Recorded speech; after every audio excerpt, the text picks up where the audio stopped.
आणि आता आपण थेट जातोय पंढरपूरमध्ये। पंढरपूर तालुक्यातील कासे गावातील शेतकरी नियमित वीज पुरवठ्यासाठी आक्रमक झालेत। आज पंढरपूर कोल्हापूर महामार्गावर कासेगाव फाटा या ठिकाणी या शेतकऱ्यांनी महामार्ग रोखून धरलाय। विजेअभावी उभी पिकं जळतायत, त्यामुळे शेतकरी चांगलेच आक्रमक झालेत। शेतीला 8 तास पूर्ण क्षमतेने वीज पुरवठा व्हावा आणि सिंगल फेज लाईट नियमितपणे सुरू राहावी या मागणीसाठी आज रास्ता रोको आंदोलन करण्यात आले। रास्ता रोकोमुळे रस्त्याच्या दुतर्फा वाहनांच्या 5 ते 6 किलोमीटर पर्यंत रांगा लागल्यात, त्यामुळे वाहतूक विस्कळीत झाली।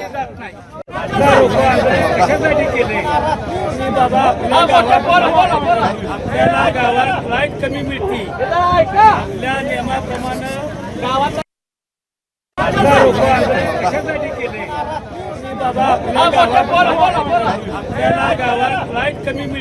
आपल्या नियमाप्रमाणे गावाचा टार्गेट म्हणजे 8 तास लाईट आहे आणि सिंगल लाईट ही